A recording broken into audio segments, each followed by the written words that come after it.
अस्सलामुअलैकुम। Welcome to my channel Urdu Center Voice. तमाम video updates के लिए उर्दू सेंटर वॉइस को सब्सक्राइब करके बेल नोटिफिकेशन को ऑन कर दें। तो आइए सुनते हैं आज की वीडियो में एक रूह की अजीबो गरीब, दिमाग से महव ना होने वाली रुदाद। मौसम सुबह से ख़राब था। बादल जो आकाश पर छाए हुए थे बरसने के लिए बेचैन थे। काले घुंघराले बादलों ने पूरे आकाश को अपनी आगोश में लिया हुआ था। गो के अब शाम का समय था। लग तो ऐसे रहा था जैसे रात हो गई। ऐसे में कुत्तों के रोने की आवाज़ें माहौल को और भी खौफनाक बना रही थीं।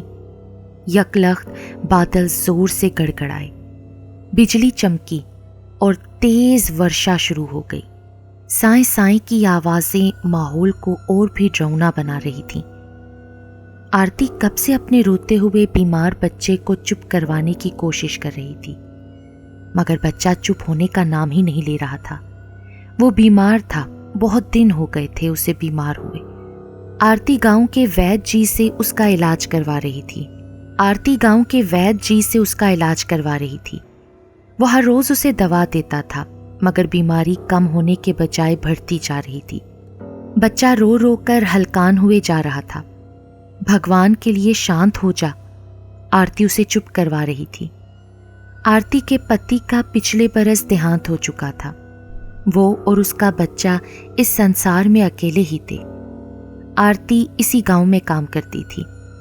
इतने खराब मौसम में किस तरह दवा लाऊं? साथ में वो अपने साड़ी के पल्लू से आंसू भी साफ कर रही थी। बच्चे की हालत खराब होती जा रही थी। अगर गोपाल को दवा नहीं मिलेगी तो ये, उसने कहते कहते बात अधूरी छोड़ दी। नहीं, मैं ऐसा नहीं होने दूंगी। मैं अपने बच्चे को कुछ नहीं होने दूंगी इसे।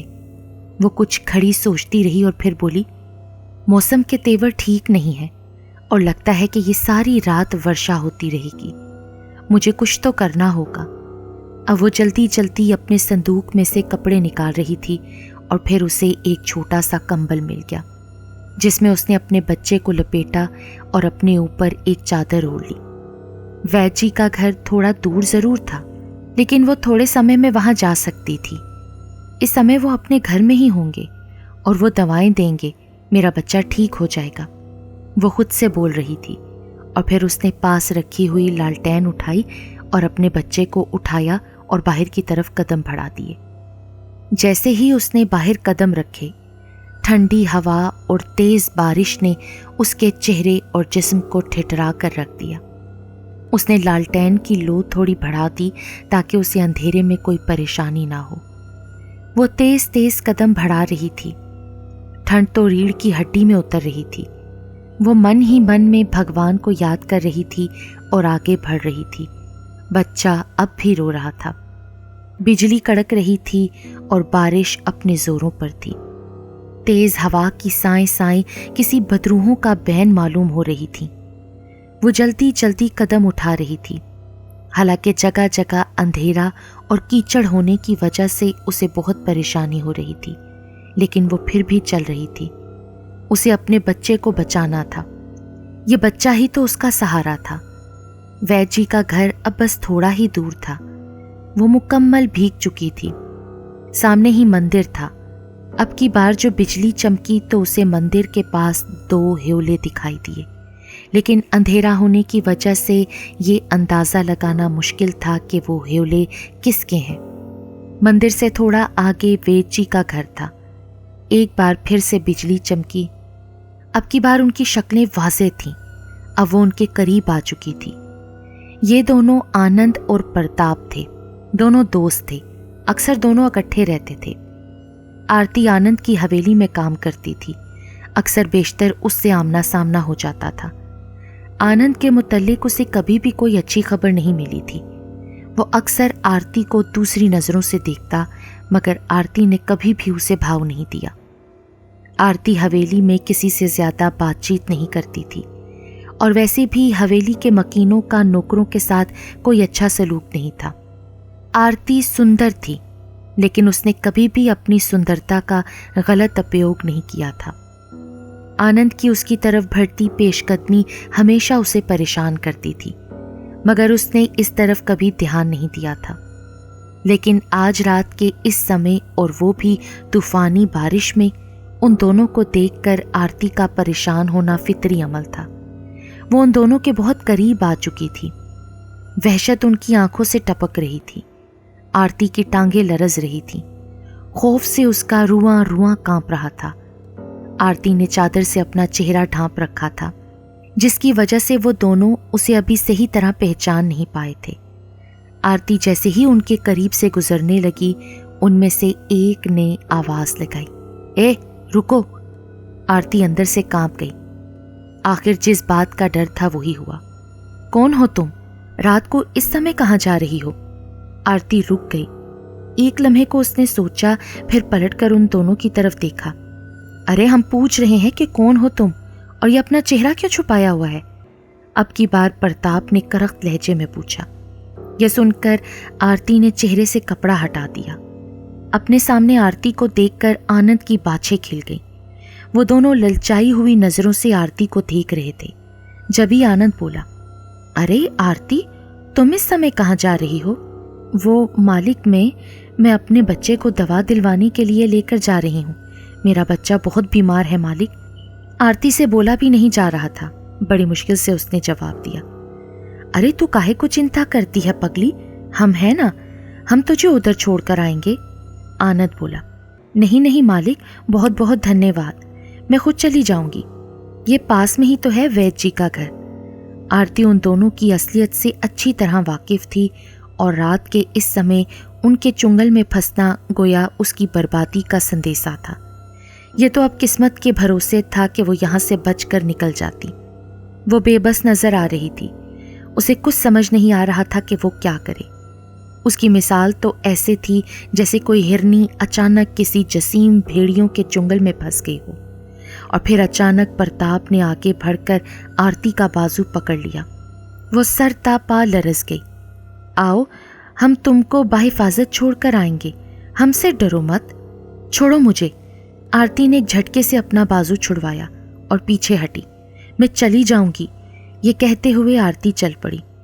तेज वर्षा और हवा इतनी तेज कि खुद को संभाल पाना मुश्किल हो रहा था। लालटेन की लो भी फड़फड़ा रही थी। शायद उसमें तेल कम था। वो उनकी पहुंच से दूर हो जाना चाहती थी, मगर शायद आज किस्मत को कुछ और ही मंजूर था। अगले पल ही वो उसकी तरफ लपके और जल्द ही उन राक्षसों ने आरती को पकड़ लिया। अरे जाती कहाँ हो, अभी तो खुलकर मिले भी नहीं, आनंद ने कहा, और आरती का दुपट्टा खींचने लगा। आरती चिल्लाने लगी, लेकिन ऐसे मौसम में उसकी चीखो पुकार किसने सुनी थी? भगवान के लिए मुझे छोड़ दो, जाने दो मुझे।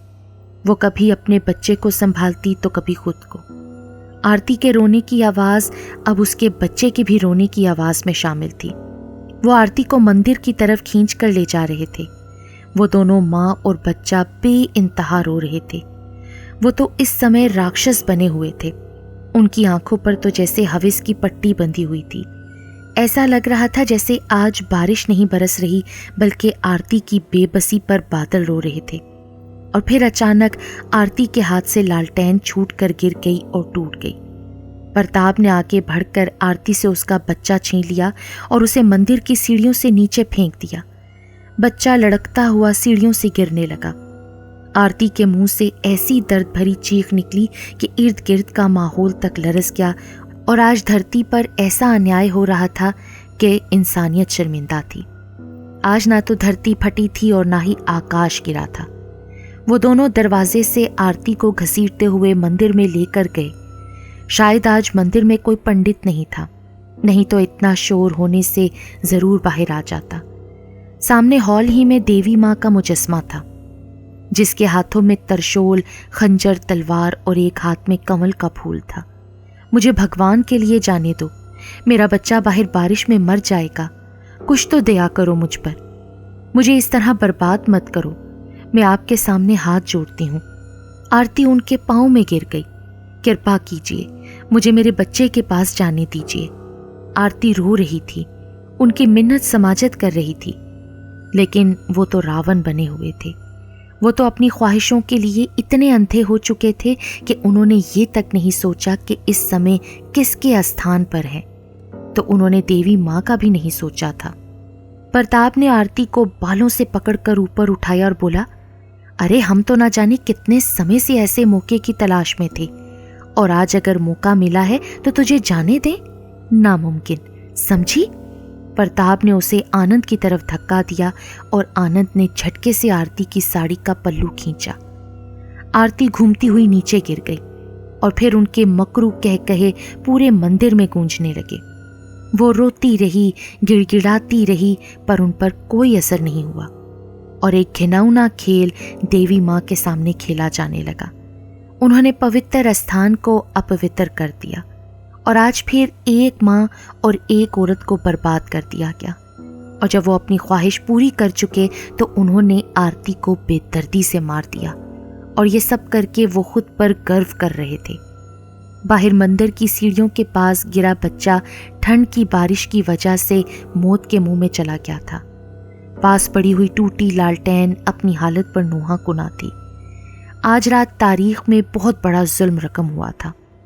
उस रात की स्याही ने 2 जानों को निकल लिया था। उन्होंने आरती और उसके बच्चे की लाश को उधर ही छोड़ा और मंदिर से बाहर निकल गए। आरती की मृत्यु हो चुकी थी, पर उसकी आत्मा परलोक नहीं गई थी। उसकी आत्मा की आंखों में इंतकाम था। आरती की आत्मा बच्चे की लाश के पास आई। उसकी आंखों में पूरे संसार का दर्द सिमट आया। फिर उसने बच्चे की लाश को उठाया और मंदिर में देवी माँ के मुजस्मे के सामने आ गई और फिर बोली, आज तेरे सामने इतना बड़ा जुल्म हुआ और तू यूं ही शांत खड़ी रही। तूने कुछ भी ना किया। अरे तू धरती को फाड़ देती ताकि वो पापी उसमें नष्ट हो जाते, उनका अंत हो जाता, पर तूने कुछ भी नहीं किया। अरे मैं तो एक बच्चे की माँ थी, तू तो संसार की माँ है, पूरे संसार की। तेरा दिल नहीं कांपा क्या? तेरे मन को ठेस नहीं पहुंची?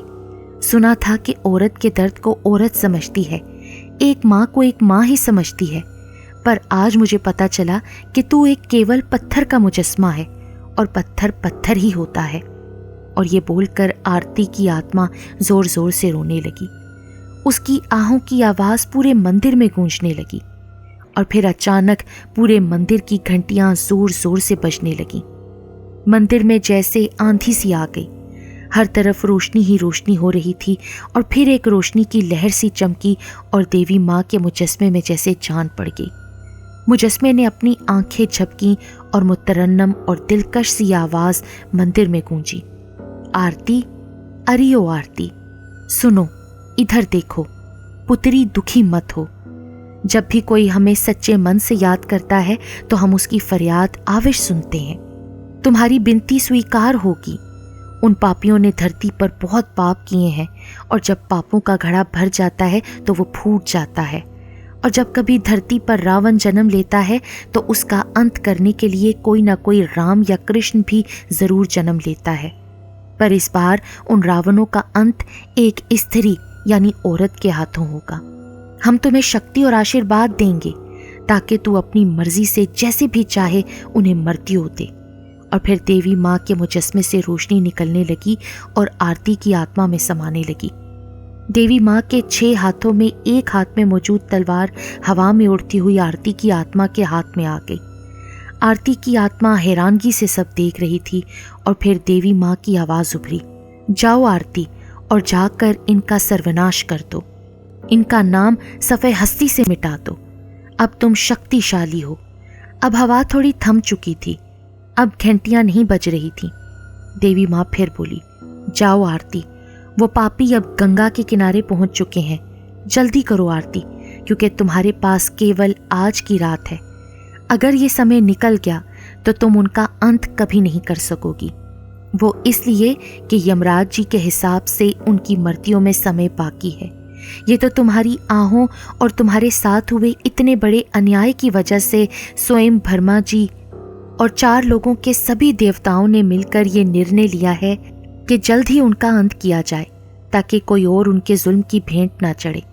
उनकी मृत्यु का समय केवल आज रात का ही है। जाओ और उनका अंत करो। ये बोलकर देवी माँ का मुजस्मा पहले की तरह पत्थर का हो गया।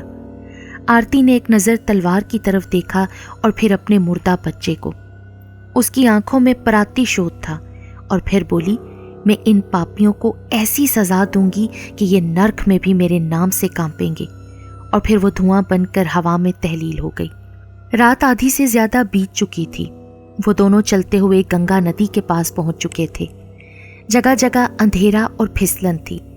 गंगा किनारे तुलसी और आमों के पेड़ उगे हुए थे। जगह जगह खुदरो झाड़ियां थीं। बारिश होने की वजह से नदी में तुगयानी आई हुई थी। वो दोनों आनंद और प्रताप अपनी जीत पर कहकहे लगाते हुए चलते जा रहे थे कि अचानक उन्हें अपने से कुछ दूरी पर एक औरत का ह्योला सा नजर आया। बारिश और तेज हवा की वजह से वो ठीक तरह से पहचान नहीं पा रहे थे। अरे ये कौन है? प्रताप ने कहा तो आनंद बोला, पास चलकर देखते हैं कि कौन है। वो उसके करीब आए। उस औरत की उनकी तरफ पीठ थी। उसने सफेद रंग की साड़ी पहन रखी थी और उसके खुले हुए बाल हवा में लहरा रहे थे। कौन हो तुम और यहाँ क्या कर रही हो? आनंद ने कहा तो उस औरत ने झटके से पीछे मुड़कर उनकी तरफ देखा। वो दोनों खौफ से कांप कर रह गए। उनकी टांगें लरज रही थीं। उन्हें अपने पैरों पर खड़ा रहना मुश्किल लग रहा था। आरती, तुम? खौफ इतना था कि मुंह से एक शब्द भी ठीक से नहीं निकल रहा था।